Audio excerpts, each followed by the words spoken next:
माँ गंगा के किनारे इसी रेत में बैठ करके मैं योगाभ्यास कर रहा हूँ। आज 10 मिनट में होगा बैठ कर के विशेष आसनों का अभ्यास। स्ट्रेचिंग और पूरी फिटनेस के लिए आज हम करने वाले हैं 6 आसनों का अभ्यास। आसनों को करने से पहले चलिए पहले कर लेते हैं बॉडी को वार्म अप करने के लिए सूक्ष्म व्यायाम।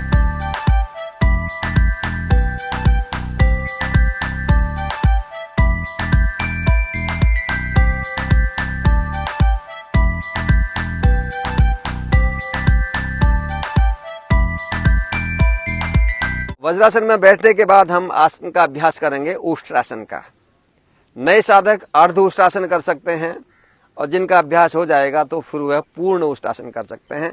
इस प्रकार उष्ट्रासन में हम ऐसे घुटनों के बल खड़े हो जाएं, दोनों हाथों को रखें ऐसे कमर में, श्वास अंदर भरते हुए धीरे धीरे झुकेंगे कमर से पीछे, ऐसे गर्दन पीछे कर दें।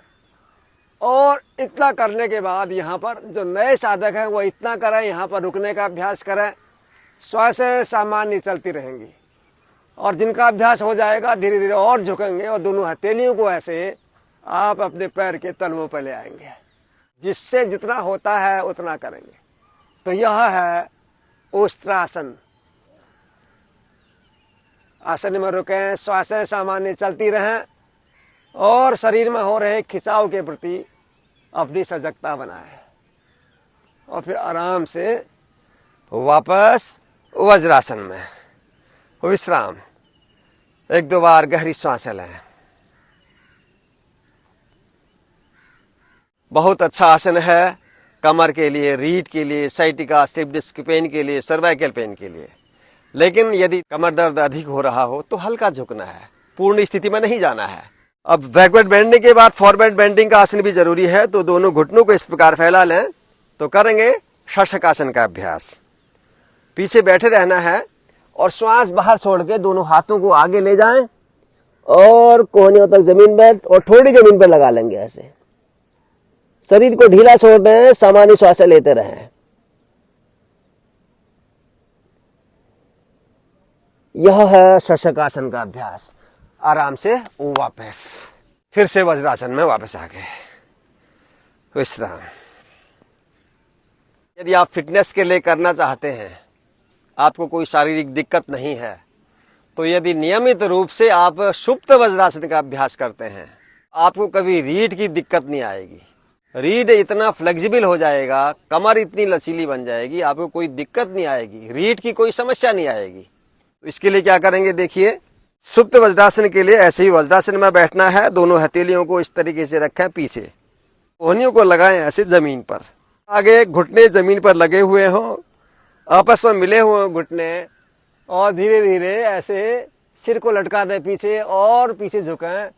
सिर का अगला हिस्सा जमीन पर, दोनों कोहनियां जमीन पर और हथेलियां ऐसे थाइज के ऊपर। आसन में रुकने का अभ्यास करना है। जब आपका अभ्यास बढ़ जाएगा तब आप आसन में आराम से 2 मिनट 5 मिनट रुक पाएंगे। फिर कुछ देर रुकने के बाद फिर आप हाथों को ले जाएं ऊपर और कंधों को लाएं जमीन पर। अब कंधे भी जमीन पर आ जाएंगे, सिर कंधे जमीन पर, कमर वाला हिस्सा थोड़ा ऊपर उठा हुआ है। और इस प्रकार हथेलियां थाइज के ऊपर। आरंभ में दिक्कत हो सकती है, लेकिन जब आपका अभ्यास हो जाएगा तो इसमें आप कितनी देर रुक लें कोई दिक्कत नहीं आएगी। एकदम लचीला बन जाता है शरीर।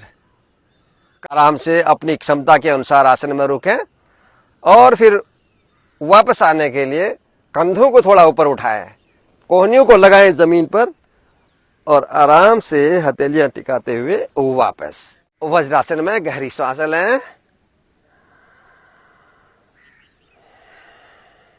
फिर से आगे झुकने का अभ्यास करेंगे।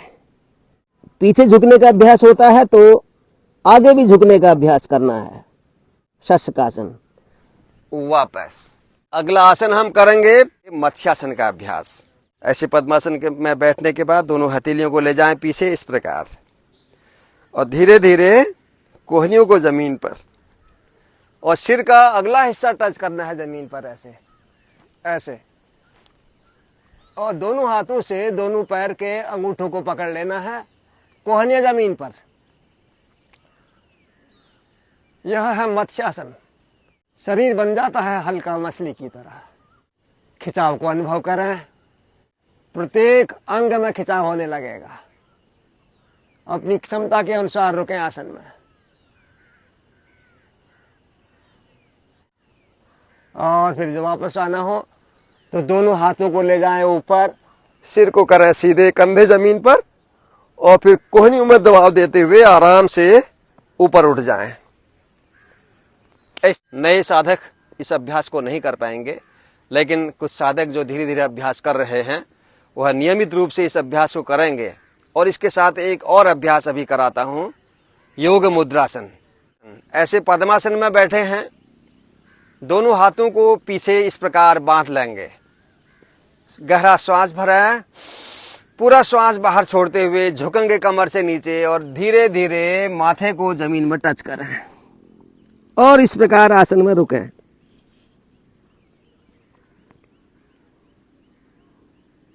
श्वासें सामान्य लेते रहें, कमर में खिंचाव हो जाने दें। अपना ध्यान मूलाधार चक्र और आज्ञा चक्र में, श्वासों के प्रति सजगता, शरीर में हो रहे खिंचाव के प्रति सजगता। रुकने का अभ्यास करें अपनी क्षमता के अनुसार और फिर आराम से श्वास अंदर भरते हुए वापस पैरों को खोल लेंगे। इसके बाद अगला आसन हम करेंगे कमर को ट्विस्ट करने वाला, रीढ़ के लिए भी और पाचन संस्थान के लिए भी बहुत उपयोगी आसन। बाएं पैर को ऐसे मोड़ लीजिए, दाहिने पैर को इधर रख लीजिए। अर्ध मत्स्येन्द्रासन। दाहिना हाथ पीछे, बाएं हाथ से इस पैर को दबाएं और इस पैर के पंजे को इस प्रकार पकड़ लेंगे। श्वास बाहर छोड़ के घूमिए पूरा दाहिनी ओर, जितना घूम पाते हैं, ऐसी स्थिति बन जाएगी। श्वास सामान्य लेते रहें, पेट में कमर में हो रहे खिंचाव के प्रति सजगता बनाएं।